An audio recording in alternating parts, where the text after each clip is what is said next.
and they caught mice and they dissected them and they looked at their wombs with embryos. They are such that the womb is like a tree and the embryos like little apples. And I don't know, perhaps these were the first steps of reproduction, but it was interesting. So is there a difference between children conceived naturally by a couple and those conceived through in vitro fertilization? Well, why are we so strange? What is it with us? Why are we like this?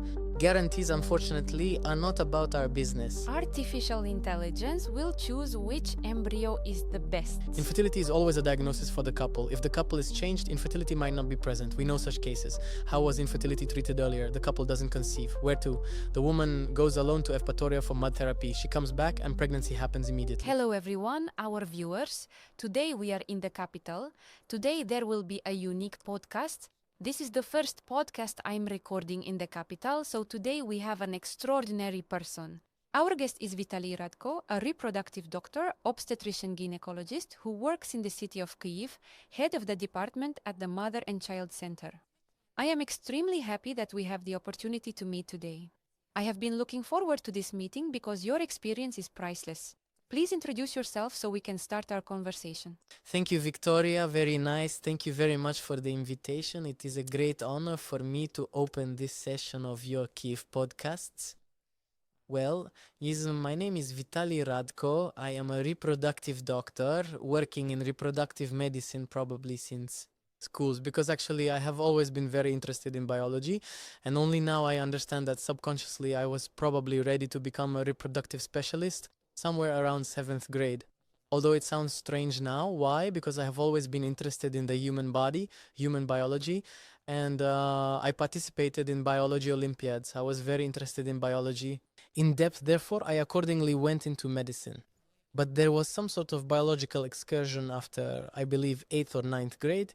We went camping in the forest and studied the fauna and flora. It was really fun. We would get up in the morning and go to the meadow listening to the birds singing.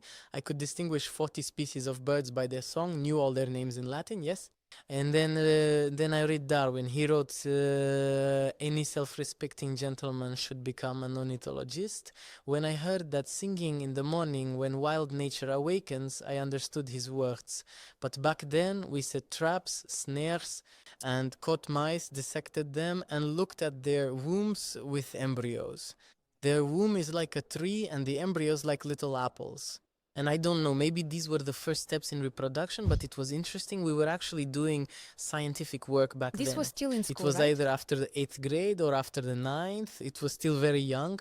And then, of course, when you are interested in biology, human biology, then medicine probably, it became clear to me that this is the path I should take further. Although generally I am a grey crow, my parents, no, I am not from a medical dynasty. And when I was admitted to the Bogomolets National Medical University, I realized that maybe I did something bold because almost all the children were either doctors or from doctors' families. I really overall a bit slightly left-leaning, but it's fine. And of course, studying at the medical university, I really enjoyed it. Several disciplines, obstetrics and gynecology, are among them. Thus, I chose this direction, and then, as fate would have it, I had the opportunity to start engaging in reproductive medicine. And of course, once you are on this path, it is difficult to turn away because it's very interesting. It's very scientifically grounded. It's an interdisciplinary field, in my opinion, because a good reproductive doctor should be not only an obstetrician-gynecologist, but also somewhat of an embryologist, somewhat of a molecular biologist, somewhat of a psychologist. As an endocrinologist? An endocrinologist, yes, so much. And it's very interesting. Plus, of course, we do very great work, good work. And the results of our work are happy smiles, little hands, the birth of children, happy families. So in principle, I am glad and happy. So why am I here? What do I do? It's nice, Viktoriia, to be with you as a doctor who I know is very passionately engaged in your work, developing all this in Ukraine, to be here today at this meeting, in this conversation. Yes, thank you. I also find it very pleasant. I remember when I saw you at the conference among the reproductive specialists. Somehow it's customary to think that reproductive specialists are older people, especially abroad. They finish university late, they have a lot of training and become reproductive doctors later. And here in Ukraine, it's earlier. And I remember at ORM or other sessions, You would stand up, ask questions, and everyone would turn around and look at who this intelligent person was. Child, which is clear, a boy. Young and asks such great questions. That's why my choice today on the podcast is with you, because it's interesting to discuss how extensive your experience is, your vast knowledge, and also the conferences you speak at, everything. You explain things so well and clearly to all patients. That is also very important. Thank you, Viktoriia. I am trying. My first question is this. Nowadays, the profile of patients is somewhat changing, and over time, some diseases change and modernize. What do patients most frequently seek your help for today? Well, considering that my main activity is as a reproductive specialist, of course, dealing with patients with infertility, either infertility or sterility. By the way, I am not sure which is more correct in Ukrainian. I know both terms are used. According to the ICD, if you look at the choices, it would be Infertility. infertility. Yes, but both of those terms truly occur.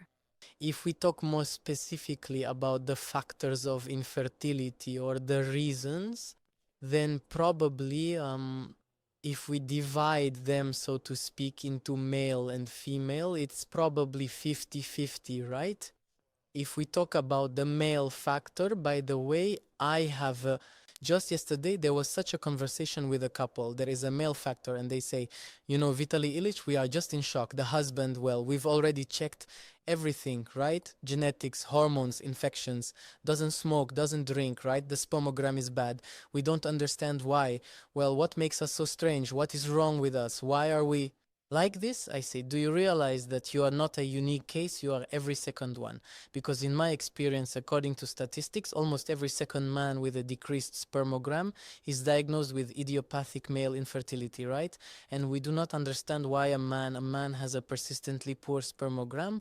For women, it's a bit simpler. Somehow we divide them more clearly, right? Well, for women, of course, nowadays, probably three main reasons, right? These are the tubal factor, poor tubal patency due to past inflammatory processes or surgeries in the past.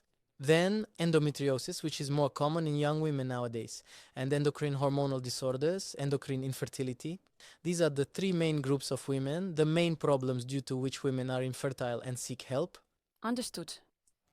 And I apologize if you asked about the patient's profile. That is indeed very interesting. The profile is changing since I work in reproduction. 14 years indeed. Over these years the portrait changes. Patients, well, perhaps it's more important to talk about women because typically either a couple or a woman comes to a gynecologist or reproductive specialist for a consultation, right? Since urologists and andrologists work with men, reproductive specialists deal with both the woman and the couple simultaneously, but more often with the woman, yes? So probably we will talk about the profile of the woman who seeks help for infertility. Women have become more educated patients, smarter. They already they know and understand a lot. They often come to you already with prepared questions, very interesting and sensible and smart, not simple. They become half doctors. I don't know if it's good or not, because on one hand, maybe they became this way because in the past they trusted doctors and didn't get involved, but now they have to get involved. It's probably a minus because there's less trust in doctors. On the other hand, it's a plus because it's easier to talk to them. They already understand many basic things and don't need detailed explanations. You can already be simpler with them talking. And on the third hand, you know, sometimes such patients remind me a bit of like they heard the bell but don't know where it is, right? That is, they think they already know a lot, but I'm an old hand. The more I know, the more I understand that I know little, right? But they are still at the stage where they think they know a lot, right? And they think they are very smart, sometimes too much, yes? But, well, it's easier for me. I love smart patients, people in general. I love communicating with them. It's easier for me, more interesting. But sometimes it can be somewhat harder because sometimes they are convinced of things they heard somewhere from some experts, rumors, opinions, many bloggers, right? And then blindly or read in chats that something happened to 3 girls and everyone thinks the other thousands girls that they need to do the same as those 3 because there it gave some result. That's why the patient becomes more meticulous, the patient becomes smarter, the patient sometimes less trusting, sometimes very trusting, especially if it's a patient who comes to you by recommendation from your friends, patients, former patients, and so on. Of course, stress has a strong impact. So women are very nervous these days, but that's understandable. In the conditions, realities in which we live and work, differently perhaps it's difficult. They are very nervous, very sometimes, increased aggressiveness, I observe, but that can probably, maybe it's also caused by stress from patients. It has become more difficult to work with patients, actually, really, it seems to me, over these years, but more interesting. Recent years? But more interesting, yes, especially in recent years. Well, yes, in broad terms. I also sometimes observe and notice that even on Instagram, I have an acquaintance who is undergoing a program with you, receiving treatment. Oh, and I look at how she writes, how she describes it. Well, she writes very well from such a positive angle, side of everything. So I'm pleased that this person is striving for her own pregnancy. And she really doesn't impose her opinion on others. This is also important because we are all very different. Patients are different, doctors are different. And there should be some balance. The patient and doctor must align for this balance. That's why there is a very wide choice of doctors now. There are a lot of clinics in Ukraine, and therefore it is important for the patient to find their doctor, and then everything will be fine, I think. Yes, of course, I love intelligent patients, but I love patients who are reasonable, who understand what they truly know and what they... I really love when patients ask questions when they don't understand. They ask, they want to hear more, because it's more comfortable for me to work with patients. If I am the source of information, I explain everything to them, and there aren't any gray areas for them, and they won't seek answers to those gray areas somewhere else. Yes, in the darknet, let's call it that. And they can just get the right answer there, or they can get the wrong one. The algorithm or vision or understanding might change a little. That's why I always tell patients, if you don't have any questions, goodbye. If you do, ask, and I will answer everything for you. If patients say that everything is clear, we have no questions, that's cool. This is what I understand, that patients understand what we are doing, why, what the prospects are, what the chances are. We have almost full compliance, and then, well, it's great to work in such a team. Oksana Machevska, it's good when you explain everything because sometimes patients say that the doctor is extremely reserved. They allocate, a certain amount of time to the patient. They don't answer such questions. But this doctor is also brilliant. They also have, many different achievements and all. But not all doctors want to put in as much effort and explain everything to the patient and answer their questions. Bodan Veseli. Well, yes, because it's tiring, basically. It's hard work because sometimes the initial consultation with patients can be 15 minutes, 10, 15 probably initially at minimum. When patients know what they need, they understand everything. They go like, yes, we agree, doctor. That's why we came. Okay, let's do what you say. And sometimes the initial consultation takes an hour or even more, an hour and a half. When patients need to give them hope, to dispel some distrust that has formed before, to set them up positively, not at the same time overly, not hyperbolizing, not exaggerating, not deceiving their future expectations. And there must be some kind of balance maintained here. Yes, among this. Therefore, as I say, there are different patients. With some it's very easy, with others it's more difficult. But well, for me, all patients, I don't have favorites or non-favorites among patients. There are patients with whom it's simply easier and some with whom it's more difficult. But more difficult for me, I try. They're doing it as an axiom means it's more interesting, not more difficult. And then it's easier. But of course, if, for example, you have such difficult patients throughout the day, like, I don't know, 5 or 10, it's very tiring. Well, you are just morally exhausted sometimes, even like your tongue barely moves in your mouth because you have talked so much, invested so much emotionally, that you are just a bit emotionally drained and you need somehow recharge psycho-emotionally, energetically, physically, activate your mitochondria, neural connections, and again, to go into battle, to be energetic, active, and ready to explain, to tell, and everything in detail, so it's clear. Oksana Machevska, that's true because the patient wants that explanation. They want the energy the doctor can provide, so there is some hope and they leave the office feeling reassured that everything will be fine. But reproduction does not give guarantees. And here's the next question. When a patient asks what guarantees do you give me, what do you answer? Bodan Veseli. Of course, I say no because it's honest. Because reproduction is not about guarantees, it's about predictions and chances. That is, I say that in every couple, in every clinical case, when using a certain treatment method, there is a prognosis, which is based on statistical data in similar couples in a similar situation, plus additional individualization, like of your specific situation. And you have approximately, if we take like such a path, such a percentage of success over such a period is such.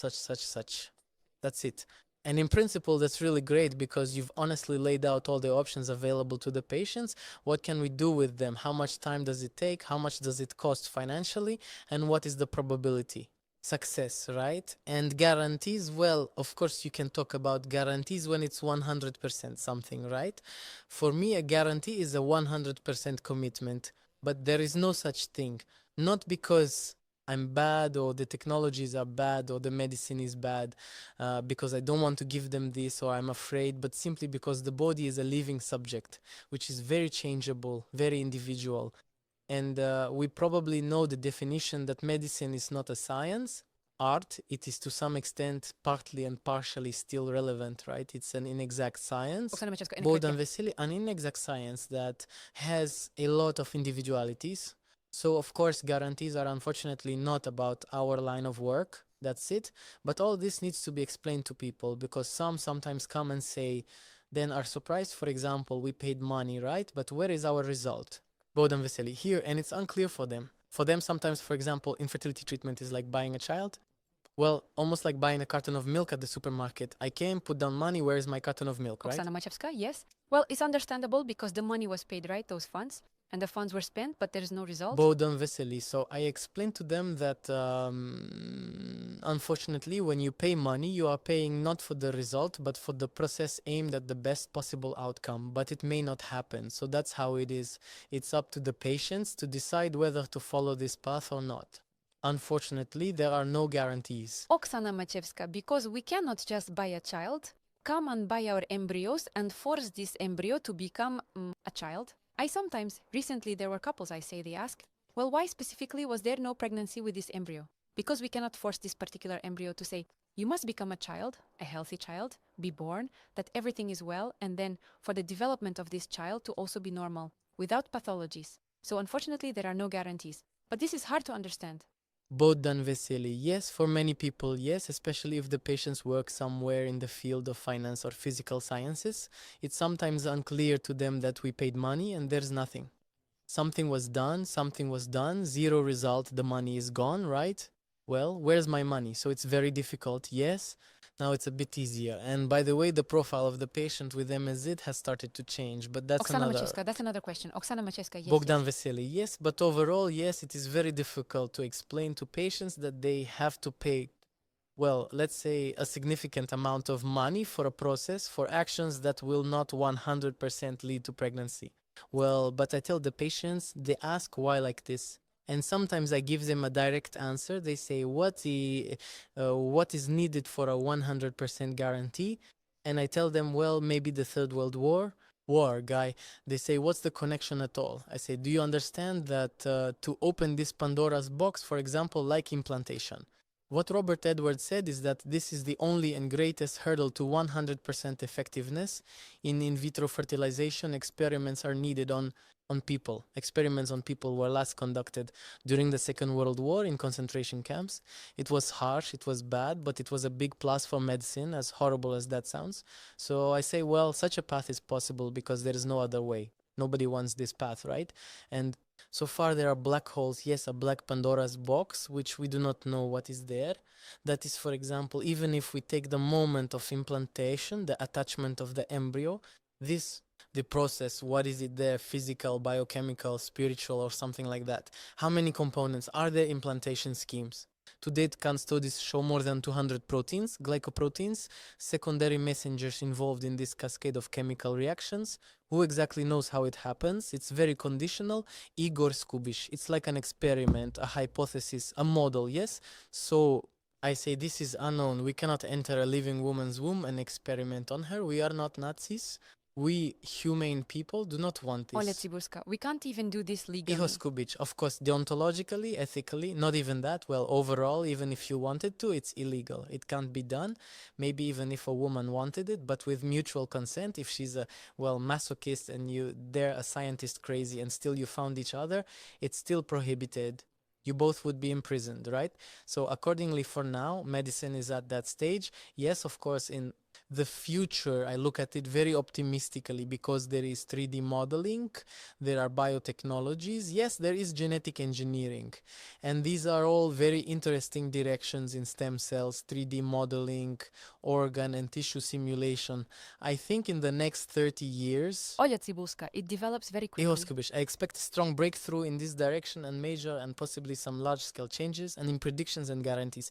But for now, as of today, yes. Olga Tsibuska, I'm not even sure that in 30 years we'll be able to say there is a 100% guarantee, because this is medicine. Even if we know everything, some details might still arise because each person is unique. We can't say we'll use this method and it will definitely work for you because no one knows that information. Ihos Kubik, no, we will be approaching, I think, 100. Olga Tsibuska, will be a little. Ihos Kubik, if now it's about, 60, 65 on average, it will be 80, 90. Olga Tsibuska, oh, I asked such a question. I already asked the reproduction specialist. I will have a podcast soon. I will also ask what the effectiveness of the programs is, on average. Ihos Kubik, well, on average, what I see, what I have in the clinic, we have about 60 to 65%. Olga Tsibuska, is this a biochemical pregnancy? Igos Kubik, yes. Olga Tsibuska, I see. That's in general. That's, for example, over a year, approximately those figures. Igor Skubic, yes, this is on average per year among all groups of patients with different factors in various clinical situations. That's how it is if you generalize. Olga Tsibuska, I see, yes. And what about, for example, the childbirth rate? It's clear that there are early losses and so on. So what is the average rate? Ihos Kubik, well, it's hard to track because not always, far from always. And we monitor this, the clinic, yes, and patients report live births, so I can't provide a figure here. Exactly, because it's not accurate. We don't know. We know like the level of implantation, we know the level of biochemistry, we know the level of clinical pregnancy, clinical given for transfer or for the IVF cycle. But with live birth, it's difficult. Somewhere approximately, it's usually less.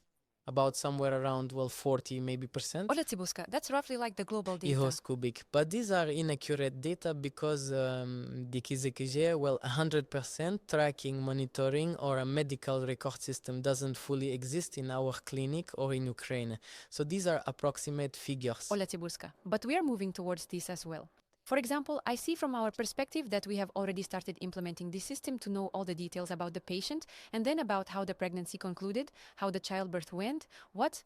And in general, in Ukraine, they want to create such a unified system so that we can see all this too. So we are slowly moving towards this. Ihos Kubic, well, each clinic can implement this within their own closed cycle. If your medical center deals with in vitro fertilization, pregnancy observation, and maternity hospital pediatrics, then of course the full cycle can generally be measured. But not all these patients are monitored by you, not all give birth, not all are from that city, right? That is, it has to be a large-scale program, a single, some kind of medical registry for all of Ukraine. Then this register would be indicative, otherwise the error will still be quite significant. Although, of course, this needs to be done because, in principle, my task as a reproductive specialist, it's not 2 lines on a test, it's like, right? It's your live, born, living, healthy child. That's it. You take them from the maternity hospital, you go home, that's the goal accomplished, right? But we get a little fixated on the 2 lines because the pregnancy is often monitored by other doctors afterward. They're not always in our medical center. These patients register for pregnancy elsewhere and we lose track of them sometimes. Certainly many patients, they give you feedback, right? That we are at 16 weeks, we've felt the movement, there's a heartbeat, we have a boy, a girl, tamko, if they do not know, and so on. Many still write, we were born. And by the way, I ask them, when I say goodbye to them at 8 weeks, I, as a reproductive specialist, usually guide them up to the 8th week. And I say, well, that's it, go and register. Whether in our clinic or not, they decide where it's more convenient for them. I say, but in any case, I expect a message from you when you give birth. And almost all of my patients send me a text message. Well, almost everyone, but we are born, weight this, height this, and I pass this data to the assistants and embryologists, they record it. So I also try to track because it's important, interesting, and to understand, but of course it would be good if there was some unified system, some unified registry, then it would be very illustrative and understandable. Yes, that is correct, because the next question is about children. Everyone is asking what kind of children are born after in vitro fertilization. Fertilization, are they the same, or do they have any differences compared to typical children? Patients also ask this because some are informed and knowingly join the program, while others are hesitant about whether it's necessary or not. And sometimes patients are fanatical, thinking that only natural means should be used. Because children after in vitro fertilization are different from natural the path of fertilization and therefore do everything. Sometimes this takes years. For example, a couple tries for 10 years but not using IVF. So there is a difference between children conceived naturally by a couple and those through in vitro fertilization. Very good question. Thank you. I have a favorite presentation called Myths About IVF.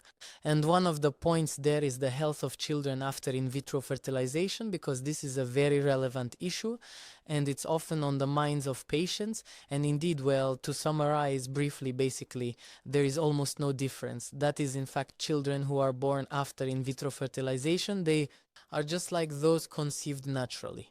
There are a couple of small asterisks, yes, nuances that can be mentioned, but overall they do not actually differ. There's the nuance that observations show that indeed children have higher certain risks, like the so-called cardiometabolic syndrome, but usually these are children born to a couple where especially the woman had cardiometabolic syndrome. There's the syndrome of polycystic ovary, which is very common. It's simply a genetic predisposition to these problems, because I sometimes tell patients, look, you are not healthy people. Well, excuse me, you come, right? Healthy people get pregnant on their own. If you're resorting to in vitro fertilization, it means something is wrong. It means you have health problems. And accordingly, sometimes these health problems can have a genetic predisposition, heredity, right? It's not that it's genetically determined like a hereditary disease, but just a predisposition, a certain polymorphism.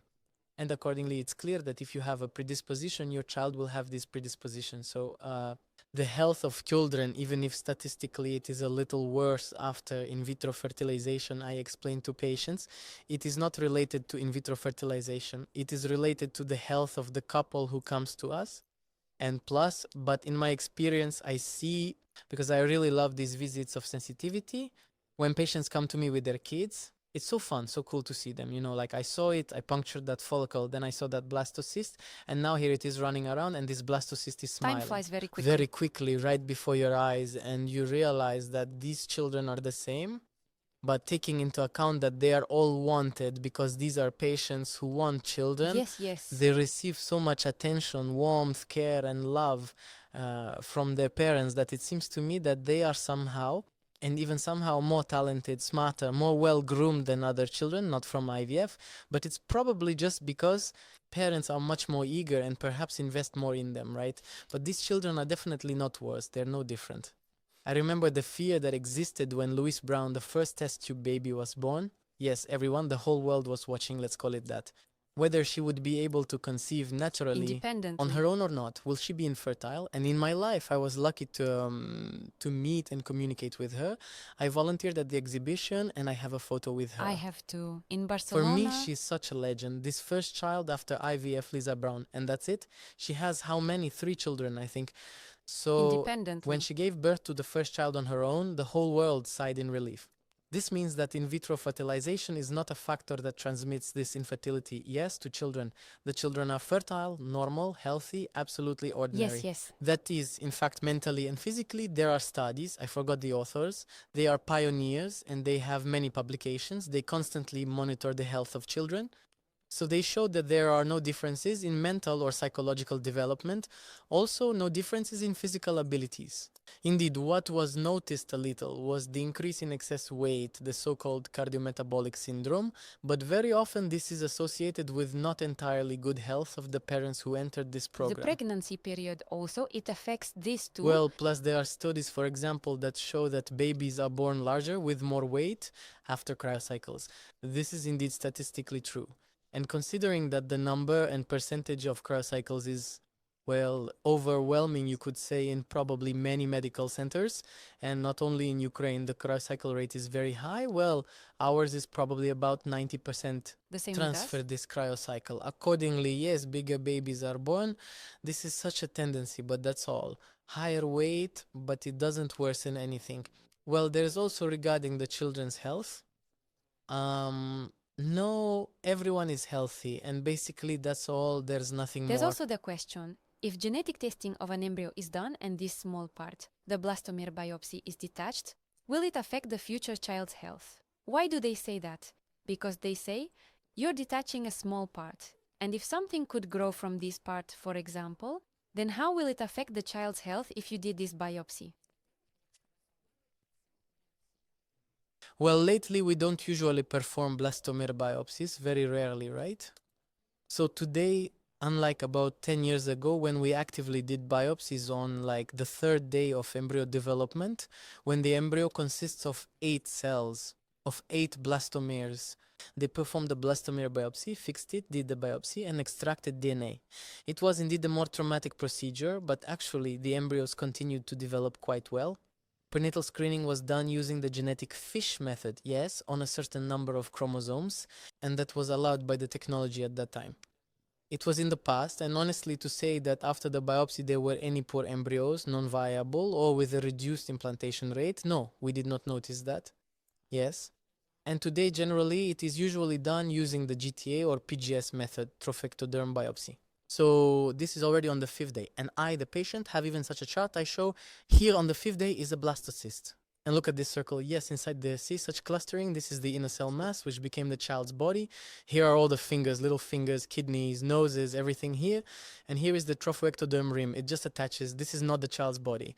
We take from there, and I say, this is a downside, but it might be another matter. But in terms of injuring the child, that we would detach some cells needed for the development of some organ, no, because we do not touch the body of the future fetus. At the 5th day of development stage, we take 1 out of 1,000, or rather a few, 5 to 6 cells out of 1,000, yes, from this trophectoderm. And generally, this satisfies the patient. By the way, this question is very rarely asked nowadays. Well, my patients somehow feel calm about embryo biopsy. I don't know why. Those who are not calm, I explain, their self-explanation satisfies them and they don't worry much about it. We only do this small part when that part has just a little bit extended beyond the borders.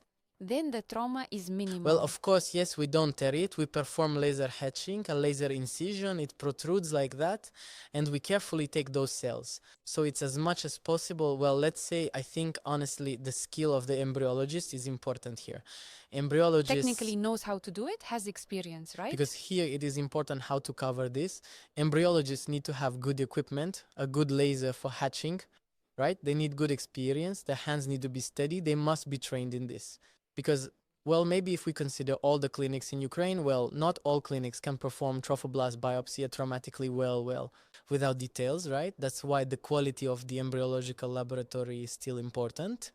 But if, for example, I am confident in my embryos, then I tell my patients not to worry. It's safe for your embryos because actually, if everything is done correctly technically and technologically, then indeed it doesn't bring any negative effects for the embryo. I was once on an internship and saw in other laboratories how it's done not in our country but abroad. And I was with an embryologist. Our embryologist was also shocked. They somehow collapse, compress, and take apart that way directly. So, like that. And my embryologist was, oh my god, how is this possible? They do that? I can't imagine how we would do it, because if we see there will be trauma, that we can't take it delicately, then we say, we probably won't do genetics on this embryo to give it the right to life. Yes, I completely agree with you. We do the same. Sometimes embryologists tell me, Wapak, we plan to do the biopsy and PGD, yes, and then a patient tells me that their embryo collapsed. It's good, it collapsed. Of course, we can extract from there, yes, but it will be traumatic, won't it? I say, no, why such extremes? We understand that PGD is not something like a golden key to the result, right? It has its own pros and cons. Therefore, if you don't do it, it's not always a catastrophe. But on the contrary, you might have a good quality embryo for transfer. So of course, we also try to do it when it can be done atraumatically, non-traumatically for the embryo. Very gently, carefully, without damage, right? Then it's great, it's optimal. Well, sometimes there are cases where patients need to do this under GD because there were unclear attempts, failures, or other reasons. Yes, some indications, or age is already significant. So then perhaps, yes, we will somehow there to do this hatching more aggressive laser, yes, to biopsy this trophectoderm with a laser, but usually we try to be very, very careful with embryos without extremes. Our embryologists, basically, thank God, know how to do this. It is clear that we do not insist for everyone to do genetics, as there are indications for this. Some need it, some do not. If a situation arises where patients had no indications, they did not undergo genetics, they froze the embryos, they have unsuccessful attempts, what to do next? Implant these embryos that are not genetically tested or still thaw, test, and then freeze again and perform the embryo transfer, knowing what kind of embryo it is?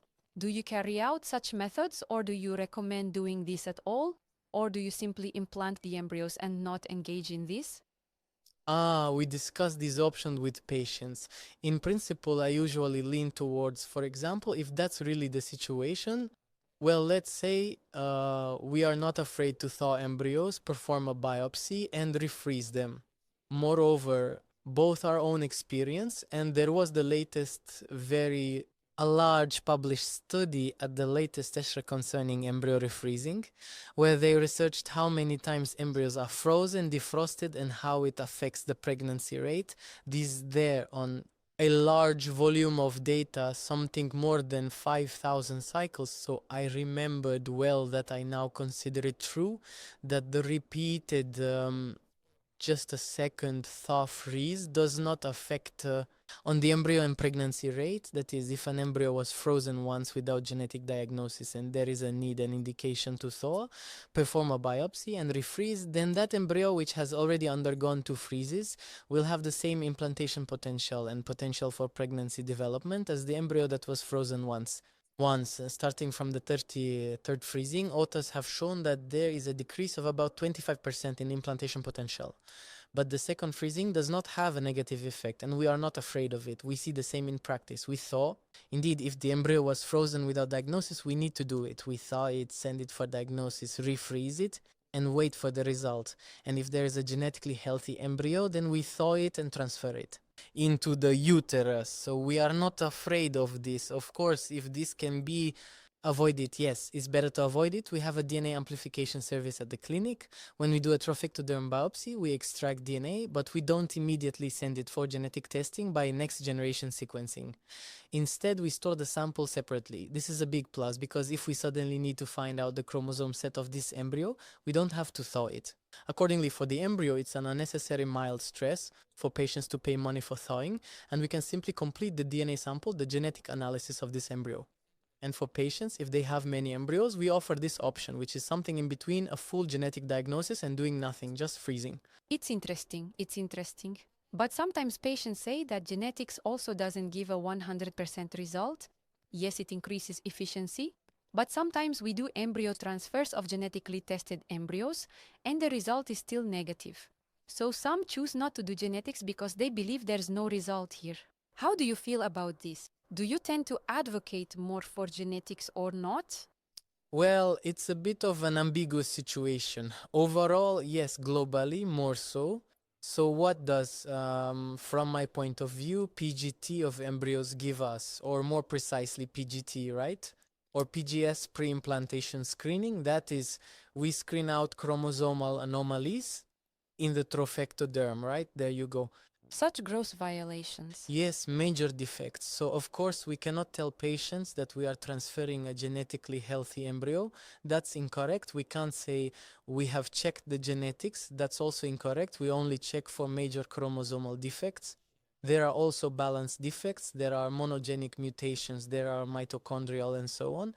So many things are not checked. And we do not know many things yet. Of course, and a lot is unclear. By the way, for me, what was interesting, we conducted research in the clinic. We compared the pregnancy rate among patients of different age groups where embryos were without pre-implantation genetic diagnosis and different age groups where it was with pre-implantation genetic diagnosis. And here's what's interesting. I once thought to myself as a reproductive specialist that if we, for example, with a woman at 25 years old and at 42 years old, with a good uterus, with a good endometrium, without extragenital pathology. That is a relatively healthy woman at 42 years, clearly at 25, she's young, healthier, did the pre-implantation genetic diagnosis, found an embryo with a normal karyotype, transferred it to the uterus, then they should have, more or less the same. Yes. The percentage is stagnant because it's just harder to find this euploid embryo in an older woman, yes, with directed chromosome sets, but no. We looked and saw that still pre-implantation genetic diagnosis does not yield the same results at 42 years as it does at 25 years. Furthermore, it's very interesting with the transfer of 2 embryos. When we took all patients of various age groups and performed pre-implantation genetic diagnosis on them, all these age groups. And so in the 20 to 30 years category, we transferred PGD after PGD of 2 embryos, 1 of 2. The percentage of whole pregnancy was the same. in the 30 to 40 years category, when we did PGD of embryos and transferred also 1 or 2 embryos, the percentage of wall pregnancy was the same. But in the category of 40 to 47 years, when we transferred pre-implantation genetic diagnosis embryos, 1 or 2, the percentage of ongoing pregnancies was statistically significantly higher with the transfer of 2 embryos. At what age again is the last group? 40 to 47. 40-47, but is it still very difficult to find an embryo there? Well, I am talking about this specific group where we found a genetically healthy embryo. Well, yes, it needs Well, to be that's found. another Yes, topic. yes. But even when we found, and we had 1 or 2, for others 2 were transferred, we saw that the question for these women, it is not in extragenital pathology, not in endometrial aging, yes, or anything else, not in some hormonal disorders, premenopausal changes, but the issue is in the embryos themselves, because the transfer of 2 healthy ones after PGT, but different persistence percentages. What does this indicate? That with age, changes occur not only in chromosomes, but also in certain other factors, some known, some unknown. The age factor is very strong, and with the method of NGS PGD, we do not mitigate it to the level of 30 years old. It still has an impact, right? And therefore, it is very important. And therefore, PGD is not, well, absolutely some kind of yes, a golden selection. If an embryo has already passed PGD, it will definitely implant. Unfortunately, today I have a patient who sent an HCG, NIF time negative result. I have such a patient, and with her we performed transfers of embryos after NGS, first time there in a cryocycle on HRT, second time in a natural cycle. There were hysteroscopies, there were investigations there on FSH, there on anything at all. Then she was transferred there, some minimal damage on the background of 3 injections of HRT agonists. She had a history of missed miscarriage, had a vacuum, irrigations were done to improve receptivity and PRP and follistim. So, but for her now, 4 transfers of healthy embryos after PGT. Genetically tested. Genetically tested with a normal set of chromosomes and 4 failures. So, of course, PGT is not a... It's a pity the guarantee of success is far away, but it has its advantages. And for me, for instance, the benefits of PGD are still some sort of such a, well, quite good selection of embryo. Of course, because when patients ask, what makes IVF successful? Or when it doesn't succeed, they say, why didn't my attempt work out? They brought the embryo. Doctors, why did I fail, right? I explained to them that there are several very important factors. First, a quality healthy embryo. And how do you determine a quality healthy embryo? Yes, embryologists assess it morphokinetically, there, everything. Pre-implantation genetic diagnosis provides additional information that at least chromosomally the embryo is healthy. What we know, what yes, we see? by chromosomes. Well, that is, it has the correct karyotype, the correct set of chromosomes, like 46XX or 46XY. Secondly, there is the endometrium. Thirdly, various factors that affect implantation, like immune, geological, hemostatic, and so on. Here, of course, therefore, accordingly, when we do pre-implantation genetic diagnosis on an embryo, we already, well, not 100%, but let's say 70% maybe, yes? We can say that this embryo is of good quality, healthy. Not 100%, but at least 70%. And this already almost excludes the embryo as a factor in case of failure. And if you transfer an embryo after PGD, it is easier for you as a doctor to analyze and think about what might be the reason for failure, if there is one. If it's a success, then everyone is happy, healthy, everyone is joyful, everyone hugs. But when it's a failure, then the question begins. And brainstorming and analysis start. Why did the genetically healthy embryo not implant in this patient? And therefore, what if a few times? Otherwise, it is generally worse there, and therefore, accordingly, PGD gives better, still slightly higher chances, better understanding of the situation, control over the process, plus it reduces, well, for me, the important indicator is TTP, time to pregnancy, right? That is, of course, there, even for a young woman there, well, let's put it this way, a middle-aged woman, let's say 35 years old, is that middle age? Average age, yes, average. Damn, when I remembered how long it took me, okay, 35 is average, and at 35 we understand that this woman, well, let's say, well, 60% should definitely be, well, euploid embryos, and for example, 40% aneuploid, and we get 5 embryos from her. We understand that probably 3 of them are healthy, 2 are not. We can just try to implant and wait until, or you can do PGD, yes, and immediately choose an embryo from the 5, definitely some chromosomal healthy one, and a higher chance on the first try, so it's a plus. That is, time is not lost, waiting stress, selection, yes, despair from a failed attempt, financial costs for the whole cycle, and so on. Yes, you seem to be paying extra money for PGT, but you overpay a little less later. So there are advantages to PGT. It is still some selection of the embryo, it is still a faster time to achieve pregnancy. It is a slightly higher chance of establishment overall if we compare PGD and non-PGD. So yes, it's a plus. It's a great tool that we have that we can use. Of course, it is not a panacea. It is not a guarantee. And in some cases, for example, I know my colleagues have cases, though rare, they are not many. I can't say that this is the rule. This is probably exceptions. But interesting, why is that? When there were unsuccessful transfers, a few, 3 or 4 embryos after PGD, and then they just made an embryo, transferred a completely fresh one, without PGD, and she got pregnant. Before that, there were 4 cryocycles. I know such cases. so, and pregnancy didn't occur. And there they didn't do PGT on the embryo, transferred it without PGT, and it implanted. Why, right? Did they somehow damage the trophectoderm that much? No. Well, it's unclear. There is no explanation. Well, I don't know the explanation. Maybe Viktoriia is inquiring. I also had such cases where genetically tested embryos were implanted. There was no pregnancy. But where ordinary embryos and regular cryocycles were used, yes, pregnancy occurred. And one patient had a case where we implanted one genetically tested embryo and one not tested because there were previous unsuccessful attempts. And she has twins and she knows one is like this and one is like that. It's funny. It would be funny if you said that they transferred one tested and one untested, and only the untested one implanted. I would be really surprised if in the same implantation the tested one had some chromosomal But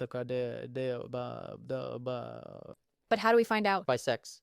Already, and what if by gender? The brain is different. What if it's different? And what if it's not different? Then you will find out. Then we won't know. Well, if it were different, yes. Well, it's like a double synchronous transfer, right? When you can understand who implanted first, which embryo implanted first or second. So let's say PGT. In general, I'm positive about it. I think it's a tool that improves the overall effectiveness of IVF.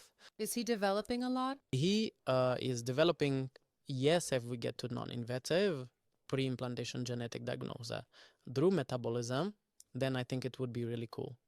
But how reliable will it be? It's still a long way of validation, verification, comparison, and for it to be trustworthy, right? So, but still, I think it's cool, neat. It's an additional tool, very important for patients who have recurring miscarriages, giving birth to children with chromosomal pathology. Yes, definitely. So with unsuccessful, unclear attempts. So I often recommend doing pre-implantation genetic diagnosis of embryos. I won't lie. I often recommend it because I see several advantages. It's not one massive advantage, but several benefits, aspects that for me, they make the task a little easier both now and in the future if various options develop further.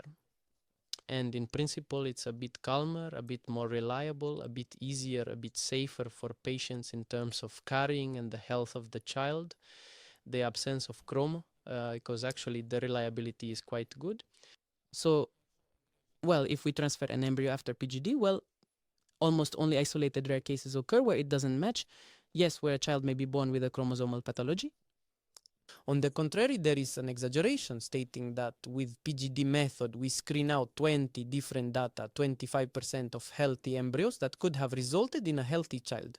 So yes, there is excessive filtering, but there is almost no underdiagnosis. That is, the reliability is so high, I would say around 99.5%. Therefore, by doing pre-implantation genetic diagnosis, I understand that I certainly will not make things worse for patients, except in the case of patients who have only one embryo. And you might think, what if it's that one embryo that falls into those 25% and you wrongly diagnose it as healthy and you exclude it and don't give it another chance? One might think, for example, if she hadn't had any attempts, and here is the first attempt and the first embryo and only one. And in total, not give it a chance? Yes, and like, well, of course, if we check yes, and it will be a plus, but what if there's discordance from the mosaicism of the trophectoderm, or rather the cell mass? Yes, and hypothetically, at a healthy future child, and we say no. But here I will also look at the age of this patient with one embryo, because if it's 42, then maybe we will do better or not. If it's 32, then maybe it's better to transfer it, yes. Therefore, we always individually, like everywhere with us, yes. That is, we have young reproductive doctors ask me, what should I read? Where are the basics, the canons of reproduction? I don't even know a book.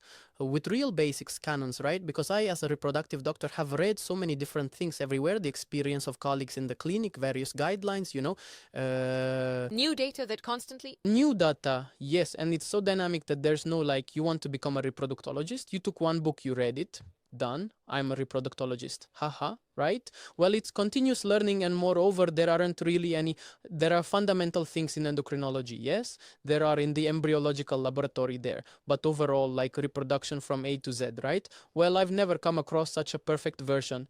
And embryology is the same. It also changes. Now they want to introduce artificial intelligence. So this time lapse is to systematize data, to eliminate, for example, the embryologist's error. Finally, the time lapse has, and it only now makes sense to me because I am with artificial intelligence. It was possible to evaluate. Because yes, because it was unrealistic, the time lapses, and still, who will sit and examine these pictures, review all of it, I will notice these details, the small things. No, it's very hard to do this with just the human eye, the human brain. And now, as we enter the era of artificial intelligence, I think the next 10 years, in the short term, I think it will be a very powerful tool. And even for us, for example, we were not interested in time lapse. We didn't see the point. But now, when I see these publications that started when software is developed that combines logic, analysis, data collection using artificial intelligence and time lapse, that will be interesting. And that's embryo selection and analysis. And I think that it will become some kind of practical tool. Until now, it was just sort of interesting without practicality. But when curiosity must give you a practical tool that you can apply for patients to improve results, that's already very interesting. And I think this is every self-respecting clinic will try to implement it in their practice in the future. Absolutely. We already want to. We are already considering this option because I understand that these are data that will be collected, which will characterize this embryo. But what are we talking about now? About such a future where artificial intelligence will choose which embryo is the best. Well, that's putting it roughly, yes. But more correctly, artificial intelligence will help us determine which embryo hypothetically may have the best chances to become. But yes, well, but we are entering this era of artificial intelligence. Now, artificial intelligence does a lot. It's not just about embryo selection. Yes. This is in everything. Sometimes it even makes me a little scared for what it will be, what kind of world it will be, who will govern it, what algorithms, and so on. I remember I actually started actively using ChatGPT in the past couple of months. I have some flashbacks to the movie I, Robot with Will Smith. Yes, where artificial intelligence robots, they understand that humans are not perfect, they are irrational, they have strange actions. Some kind of incomprehensible love. Yes. Incomprehensible actions. What is this wild love for children? It is irrational. The system will survive better and evolve in a different scenario. And so this is a very real dangerous thought, but this thought, it is correct, and artificial intelligence will definitely come to it if it starts to somehow regulate this world in this direction. Well, we are getting a bit into another topic, but I am just fascinated with this right now. I find it interesting. The development of humanity considering this artificial intelligence. I'm not even talking about the professions that will disappear or those that will emerge. How many unemployed people, thousands, will appear on planet Earth considering artificial intelligence, and that our world will be so synthetic, semi-artificial. Because, for example, I have 2 children, an older daughter, 10 years old, and she says, Papa, look. And in her reels on Instagram, the coolest videos are created by artificial intelligence. Some kind of cats, they are very outlined, some kinds of creatures. I understand that this is much more interesting because artificial intelligence creates like this. And well, for one human brain, it is very hard to compete with artificial intelligence. Kirdu, it will always be one step ahead of you, smarter, faster, more rational, more logical, and so on. Because it's the integration of a large volume of data, magically all like the human knowledge base accumulated over generations. And so it will be very interesting. We as humans just need to implement in practice and try to incorporate the advantages it offers. The combination of AI and time lapse is a really cool integration and very interesting. I expect some results in the future. I also told the clinic management that we need to do this with embryologists and with the management, because this is a very promising direction. And actually, finally, time-lapse has been around for many years. Clinics have probably been using it for 10. But for me, it was always an unclear thing. Expensive. Very expensive. Not particularly effective, almost without practical value. But now yes. But now there are also, different techniques for time-lapse. If you use time-lapse, the pricing policy will be like this. And if you do not use it, the pricing policy will be like that. And sometimes patients are told, do you want it in such a way? And they say, yes, yes. Well, please, it will cost this much. Well, in those clinics where they are doing it like this now. But it's their Personal stance. Yes, perhaps because it is very expensive. I can understand them because it costs 70,000 euros, 100,000 euros, depending on the volume. So yes, I understand. Well, there is nothing to comment on here because these are private clinics that can set a single price for everyone and decide for themselves whom to accommodate and whom not to. They can do it for everyone and just save a little with everyone choosing with or without them. Well, that's just a specific private clinic's marketing position. Well, that's how they find it appropriate to behave. Well, that's it. I don't know. I don't know if the patients like this or not, okay, if it irritates them or they don't like it, but they have made a decision and patients probably have to decide if they like it or not, whether they want it or not. They will watch our podcast, they can write us comments like the videos and tell us what else they want us to talk about. And we will talk about something else interesting. That is, we are also interested in knowing their feedback so we can communicate in the same language with my information and they tell us what interests them. And so, yes. And I am interested in the following question. If now, even at a conference in America, there was information mentioned that if a woman is 42 years old, in order to know that an embryo will be euploid with 99% certainty, not regarding the development of the child, but just that it will be an euploid embryo, more than 50 eggs are needed. At 42 years old, well, there, yes, 10%, 20, 30, 40, and they're 99 at the bottom, and they're over 42 years, more than 50 eggs. So the chances may be. In the technique, and the patient at the age of 42 asks me, what are the chances of getting pregnant with my own eggs? What is the percentage of achieving pregnancy? Well, these, by the way, are interesting numbers because I will send this picture over. It will be very, very interesting to see. I actually have a picture on my phone with different numbers. We even have a retrospective study there, yes, and it's not quite such an unreachable number like 50 because 50 is too much. Because the data I operate with during appointments and the table I show to patients, there at 42 years of age, it's 15 to 25. Egg cells. For at least one fertilized embryo, but like guaranteed one and not half. So 50 is too much. And they write 99%. 99% will be less for us. No, well, I just understood. That is, in order to get, but definitely get at least one fertilized embryo, there is a minimum number of necessary eggs. So there, at 42 years old, I emphasize the number at about 20 eggs on average. Yes, well, and that's why I say so. And yet, at 42 years old, the reserve can also vary. 20 eggs are too many. No, but there is an egg accumulation program and I offer it to patients. When a patient comes in 42 years old, I tell her, well, look, your age is definitely a minus. Let's look at the quantity you have in reserve, what embryos you have, the number of general follicles. One patient has 2 follicles, yes, at 42 years, and another, for example, 10. It can be absolutely calm. And for those patients with 2, I say, for us to be guaranteed to get one healthy embryo, but it's not certain that it will then attach. At least to get it, we had a 60% chance. Let's say we need 10 stimulation cycles. 10 punctures. 10 stimulations, punctures. Yes, 10 stimulations, punctures. That is, I didn't understand 10 times anesthesia. Anesthesia. Hormonal stimulation, which they sometimes fear, a puncture under anesthesia, that's all. And the patient who has 10, you roughly need to go through stimulation and puncture with us 2, maybe 3 times.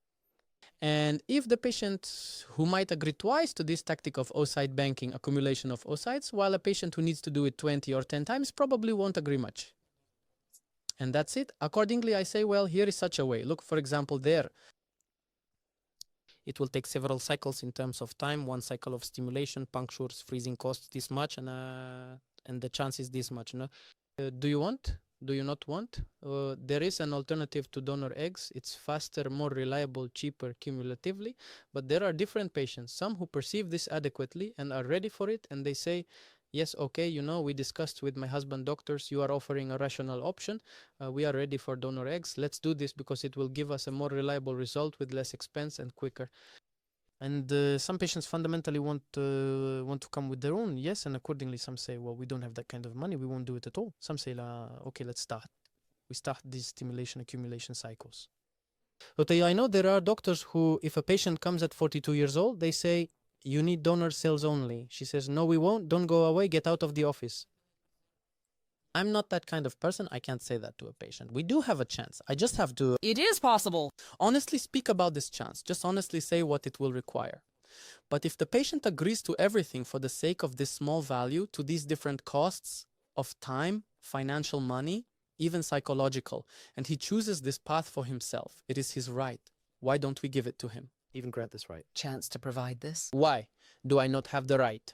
So I'm never categorical with patients, because no, in some situations, like for example, a patient comes, she has homogeneous ovaries, FSH is 100, AMH is 0.001, and in them, that's what it means, yes. So when the patient is almost in menopause, essentially, her ovaries no longer respond to brain signals, she has no C cells in her ovaries, according to ultrasound, not a single follicle.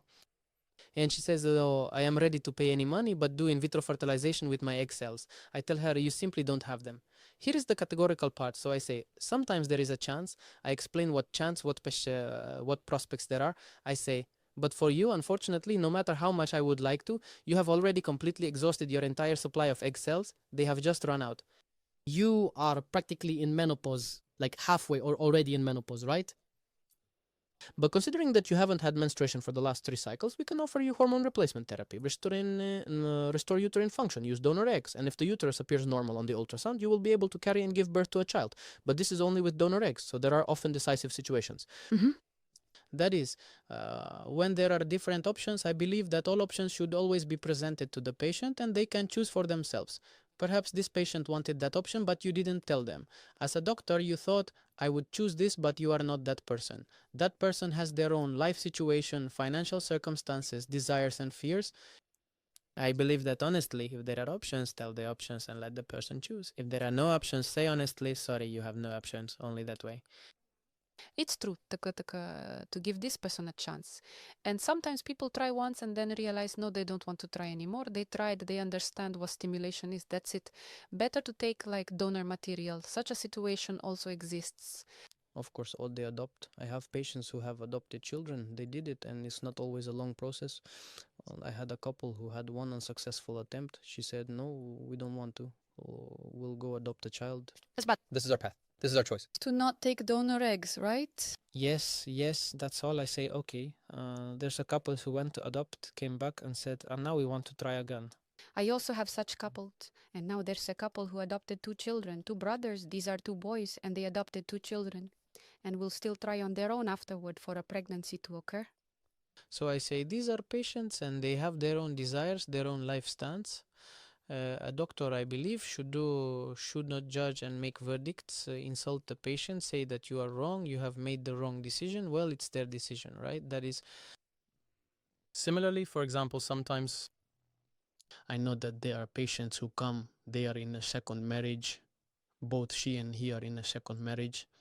I know some have young children, maybe even from previous marriages, right?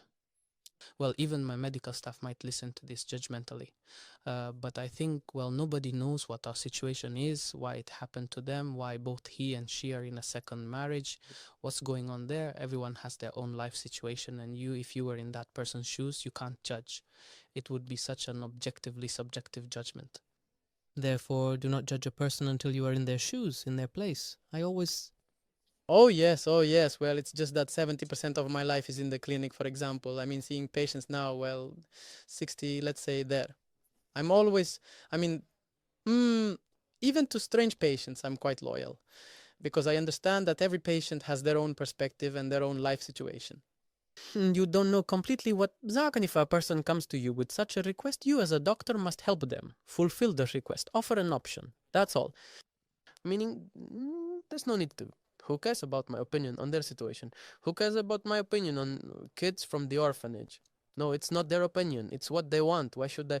They didn't come to me for me to teach them like a pastor. They came to get help with the issue we are competent in and can provide help. That's it, provide help. Shut your mouth. Help people. And that's it. I think that's the right approach. Yes, well, your comments are not needed by anyone, and you do not know the full situation of people exactly.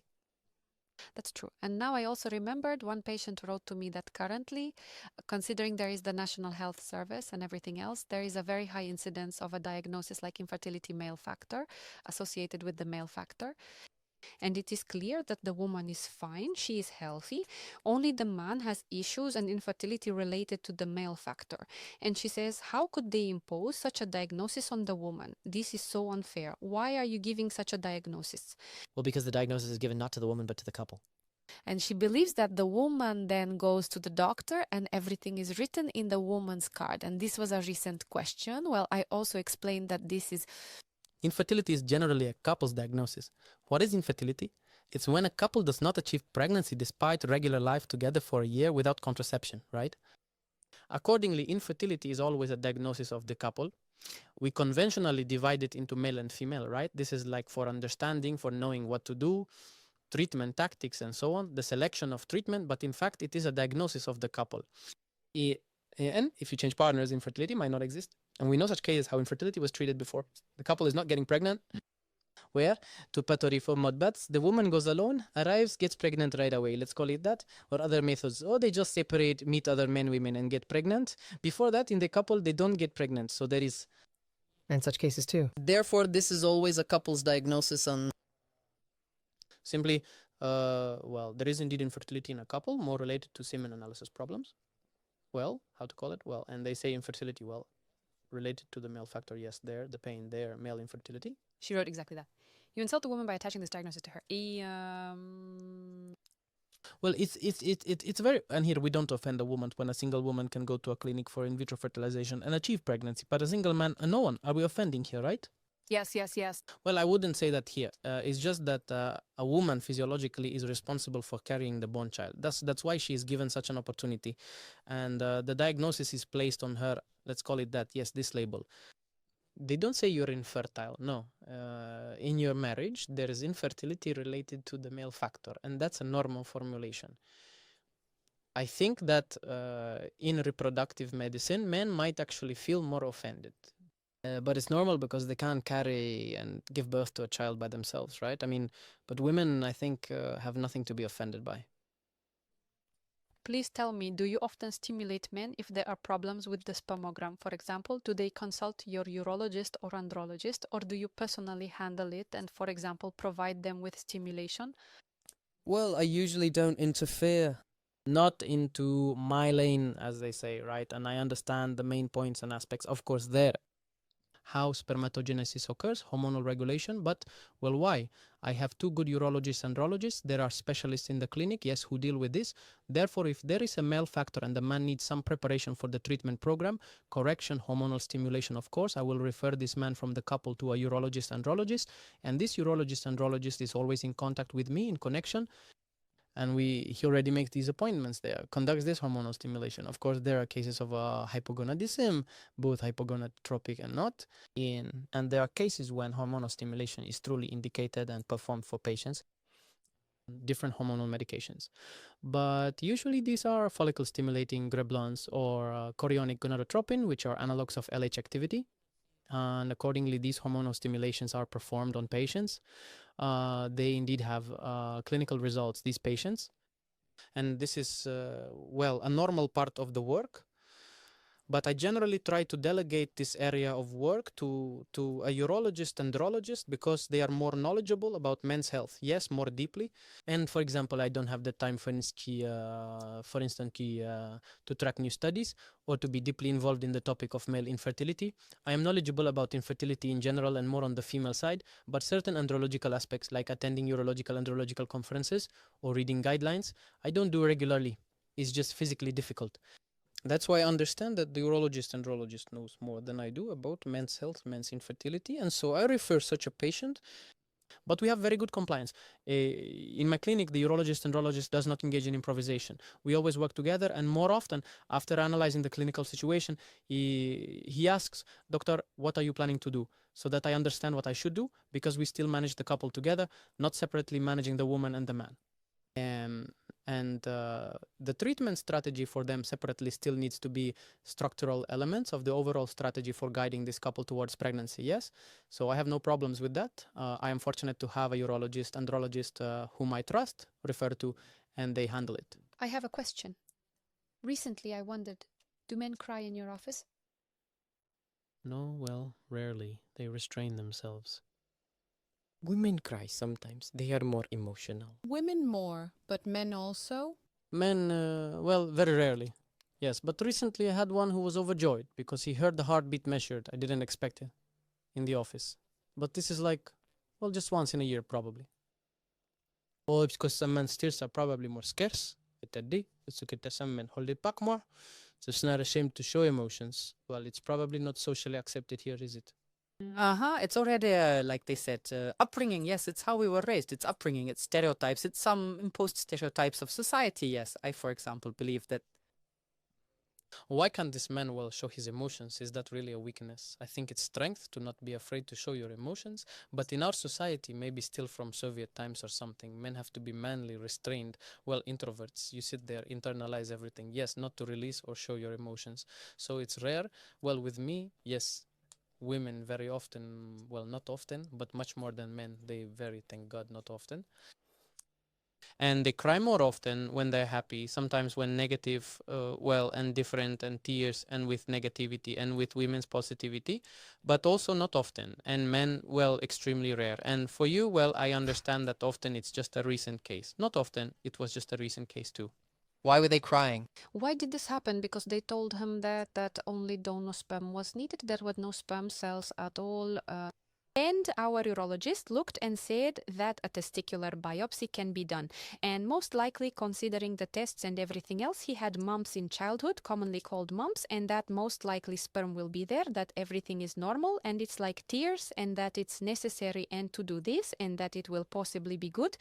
They haven't heard before. Yes. And there's no need to take donor sperm. And at this stage, that's all, because it's rare. Well, firstly, not all women come with their husbands. Sometimes I don't even see the men. There's only the couple, the woman, and the man only comes to sign documents. He goes to the sperm bank to provide a sperm sample. But during the consultation, I don't see this contact. That's why such cases are rare cases. Although the trend, by the way, in recent years has been, I noticed that couples have started coming more often to appointments.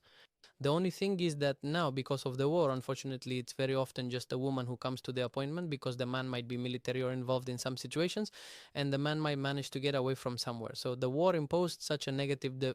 But in principle, the trend among patients in recent years was that couples started coming more often. So somehow men began to be less shy or more interested, or is it more open about the issue? Maybe it's our achievement that we polarize this, talk about the fact that it's normal, that it's okay to talk about it, that there's no taboo or forbidden topic. And when it's a couple, it's always better. First of all, you hear both her and his opinions. You can collect the medical history. You can examine both. That is, it's a more, well, correct, more comprehensive approach. Yes. And do husbands also come along for the embryo transfers to hold their wife's hand? No. I rarely have that, but it happens. Recently, No one has even asked me for anything lately.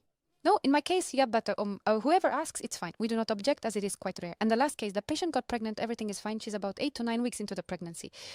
And he came to the embryo transfer to hold her hand to see how the procedure takes place. And he was so surprised because it was, well, the first time in his life. And overall, I'm very happy that they got pregnant. And for them, it was very easy and simple. Super. Viktoriia, you're saying this now. What are they? I think now this is popularization. Now men will start asking for embryo transfer after the podcast. Because they don't ask. Well, basically, they don't ask.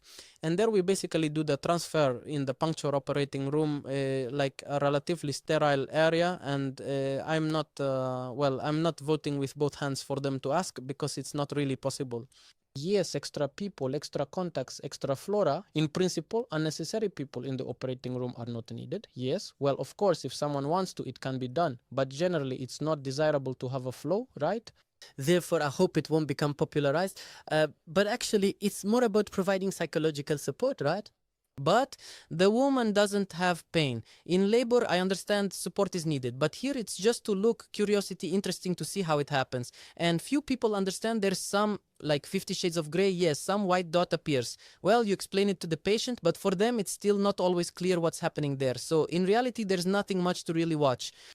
But more to be there during this important moment? Well, yes. Psycho-emotionally, probably yes. Yes, well, it's interesting. If someone asks, we don't refuse, but we also don't insist that it should be this way. And I have one interesting question. We said that if there is a bad spermogram, we turn to a urologist, andrologist, he treats everything. But women sometimes ask, what should I take or do to make the quality of my eggs the best? Some magic pill to take for the best egg quality. Share the secret. There is no secret. There is no secret because there is no pill. If there were a pill, there would be a secret. There are no pills. The only thing is, on the contrary, I have The feeling that exists. On the contrary, there's some excessive imposition of certain substances, supplements, vitamins, and the patients believe that this helps. Because I've been seeing more frequent cases, a patient comes in, I ask, are you taking any medications? No. And accepts. Well, she says, well, honestly, some dietary supplements, vitamins, which ones? Magnesium, calcium, chromium picolinate, inositol, coenzime, arginine, vitamin K, D, folate, collagen, melatonin. And so somewhere there GABA or something, tryptophan, they're still for the prep. And so 15 fingers. I say, but you said you weren't taking anything. Well, but those aren't medications. Those are, she says, supplements. Therefore, no, on the contrary, there is a certain popularization. And usually it's not doctors doing this, but patients among themselves or some bloggers. I think it's excessive. For instance, very often it even irritates me a little. Patients are prescribed. Even by doctors, not reproductive ones. More often gynecologists, for example, inositol is prescribed to improve egg cells. There, mio inositol, quiero inositol there. There are plenty of drugs, I won't count them. But I tell patients, and very often, by the way, it's prescribed to older patients with low ovarian reserve. I say, do you understand that this inositol is like a plaster on a dead man's face for you? Yes. It indeed improves egg quality only in women with hyperandrogenism, insulin resistance, PCOS. There, okay. It works as an insulin sensitizer there, reduces adrenaline levels. But when you don't have any hyperandrogenism anywhere near or PCOS anywhere near, and with your not excessive but low ovarian reserve, this inositol is not needed at all. And that's what I don't understand. I want to say this. Well, stop. I don't know who is doing it, prescribing this concoction. There is no benefit. Someone might like you watch the podcast, be smart, don't take it, don't drink it, it's not necessary, it plays no role. The only substance today that perhaps has some minimal evidence base is coenzyme Q10. There are studies, they are controversial, but they exist in America and so on, that indeed high doses, like 200 milligrams and more, can somewhat improve the quality of eggs, the function of mitochondria, and so on. That is, we can prescribe it just like, well, to prescribe that possibly it will improve the quality by some small percentage. But of course, it is not some kind of golden pill magical, right? And if it were, we would certainly prescribe it to everyone and have super quality eggs. No. But for older women with low reserve pacamas, I can prescribe it as an option. But there's no need to sell it to patients as a magic pill, you know? Just say that it's a certain bioactive supplement that may beneficially affect the energy metabolism in the body cells, including the egg cells. That's all. Perhaps advise something else? vitamin D, folic acid. Well, folic acid has been recommended by the WHO for 100 years already. That's no surprise, of course. Everyone planning a pregnancy should take folic acid. Naturally, if there's a vitamin D deficiency, especially now that the autumn-winter period has begun and it can really happen, it should be monitored and taken to compensate for the vitamin D level. There is an excessive obsession with ferritin. I don't know about you, Viktoriia, but my patients come and say, my ferritin is low. The doctor said and a friend said that I need to take something, so I'm already taking it. And I ask, what is your ferritin level? It's 30. She says, well, it needs to be more than 50. I ask, where did you get this information? Who told you that? Recently, I've also been thinking, I wonder why. Well, there's nothing wrong here, no critically low value. Absolutely. So ferritin, the norm for women is from 13, but generally it depends on weight. I'm telling you, look, it all depends on how much you weigh. You weigh 60 kilograms. How much is your ferritin? She says, well, 25. So I say, that's normal. And she asks, why? I say, no, why would you say 50 is good? Random norm for ferritin is 30% of body weight, 1/3. If you weigh 60 kilograms, if your ferritin is 20 and above, it's sufficient. That's it. But, well, there is some kind of, I don't know from where, maybe from some chats or someone talks about it. Patients sometimes blindly trust the doctor. Well, there is such a tendency. That's why there's this obsession with ferritin, with vitamin D. Well, with vitamin D, somehow the boom has passed. Has already passed, yes. It's kind of all set, yes. There is a small micro boom with coenzyme Q10 now. Well, homocysteine too, yes, of course. But, well, if it's really over 12, then I recommend lowering it for patients. And we do that. After all, there is an association between hyperhomocysteinemia and even pregnancy loss, right? Placental thrombosis. So yes, but if I tell a patient the ideal level is up to 8 and it drops to 12, and she comes in saying, I have 8.5, a disaster. The doctors are telling me I need all this carbo. I say, well, come down 8.5. That's clinically insignificant. By the way, prolactin, I have patients with a prolactin level of 20. And often doctors start prescribing something. I say, well, listen, what is the normal range? Okay, different labs give 23, 26, 28, even 29. I say, but 20 is normal across all labs? Normal, but it's close to the upper limit. So what? Listen, those norms aren't just thought up by unintelligent people, right? They probably have a lot of information about them before recommending this. That is very often, for some reason, when prolactin is somewhere near the upper limit, it is considered hyperprolactinemia. Well, no, especially if it was measured only once. You need to take it at least 3 times on the right day of the cycle, in the right conditions, and see what it is, rather than immediately prescribing unnecessary medications. Well, there are no more magic pills. So what's with... Well, there was also a boom with methylfolates. Now it has subsided. There is a discussion about whether to take folic acid, which has been studied for decades and definitely has a preventive role regarding neural tube defects or these methylfolates, which are indicated for some patients, but not everyone undergoes the test for polymerization of folate cycle genes. Not everyone, because we don't prescribe to everyone. Sometimes, to be honest, for patients to avoid spending money on the gene folate cycle polymerization analysis, they are prescribed both folic acid and 400 micrograms of folate. So they folate, so they take both and feel calm. Well, that's probably all that. Now, there are medications that already include folates in the complex. So now... Well, vitamins, if already together with them. Well, what else do they like to prescribe unnecessarily? Zinc, chromium, lipoic acid. There. Well, there are indeed studies that the same zinc, lipoic acid, chromium for PCOS, zinc is prescribed to men for male infertility.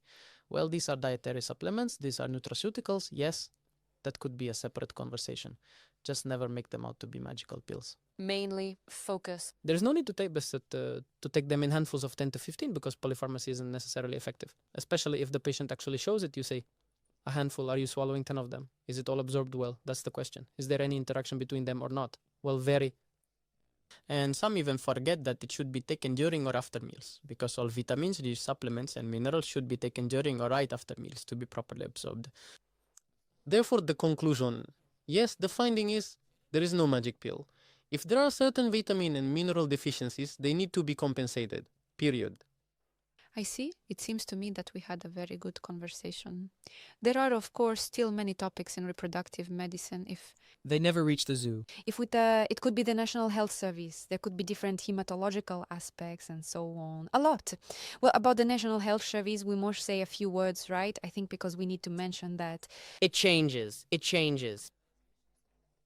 Algorithms and the patient's profile and generally the tactics and the market and the patient's attitude, it is very, very significant overall. Yes, because what trend is interesting? From what I see, if earlier to include a patient in an IVF program, you needed effort. Yes. Now patients themselves come and say, we want IVF under the NHSU because it's free for them, right? We have the same. Moreover, I was surprised why when we started calculating our effectiveness after IVF with the National Health Service of Ukraine, there we had more fresh cycles than in commercial programs. At home, it's like that. So we have good percentages of non-pregnancy, and reproductive embryologist doctors are running to me saying, Ilish, look at the great results we have with the National Health Service. And I began to think, what is it? The same medications, the same embryos, but the patient profile is different. In the State Health Service program, patients often come not because IVF is absolutely necessary and there are no other options, but those who, for example, have unexplained infertility or several unsuccessful ovulation induction cycles in the State Health Service. They do not wait. They don't wait, they don't delay young, middle-aged, not really of an older age, less. So mostly they are younger patients and with less severe situations who even want themselves in. Therefore, accordingly, it is much simpler overall. That is, the patients themselves want it, are already ready. They just ask how to do it. That's all. You don't need to explain to them that they need to do it, right? Somehow convince them, right? So this is already a service they want to receive themselves. And this greatly changes the patient profile. The attitude towards all of this, yes. They're easy to work with. Yes, the desire, and they understand that there are these attempts now. If needed, there's another attempt, so it's not as mentally difficult for them somewhere. Yes, absolutely. It is much simpler for them. They come to this more quickly, and it changes a lot. It changes the service market. It also changes our work, communication with patients, their attitude. It's simpler, easier to work with them than with patients, for example, let's say with commercial DAOs. Considering that we work in private institutions and free services have entered our private institutions, we felt what it's like to work when the state indeed pays the funds, and it made our work easier. And now I think how fortunate it is for people who have worked in state institutions where it's always been like this for them. But it wasn't like that. It wasn't always like that there. The funding wasn't as good as it is now. It was cut, and many things were bought additionally. And features. And they had the one drug imposed for stimulation without choice. In other words, I think the working conditions for doctors were more worse there than what we have now under the National Health Service of Ukraine. Now we are enjoying this process because it has become simpler. Well, because when you when there are commercial patients, let's call them that, conducting IVF, you had to be not just a doctor, but also some sort of salesperson. You had to sell this service well, convince the patients to spend this large amount of money. That is, it's one thing to convince someone to do something when it's medically indicated and free. Then you don't even really need to persuade. But it's another thing, to say that it's needed and to sell this service and for the patient to buy it and spend a lot of money. And for them, it was a big barrier. For many patients. We also do not guarantee the result. And here, since the state pays for it, why not take advantage? Even couples go to the IVF who may not really need it, who could still be treated conservatively, like treating male factors or just waiting with infertility without immediate intervention or performing some surgical procedures. Other patients are simpler, better results, easier to work with. We felt it as well. I believe it is a huge achievement for our country that we finally experienced it and waited for it. And I think this program will keep improving because now all the clinics will submit their statistics. The result, they want to see how many Ukrainians were born with the help of assisted reproductive technologies and that this is free for the couple. That's Therefore, I thought the Kobu is part of the hope that now there will be a resigning of contracts. All clinics will rewrite for the year 2025, that everyone will resign and allocate a larger budget. Well, we didn't even use the budget this year because we only actively started implementing probably in the second half of the year. Do you mean how each clinic which was allocated? No, in general in Ukraine. In general. For this year, an amount of, I don't remember how much, 10,000, I don't remember the sum, I won't say.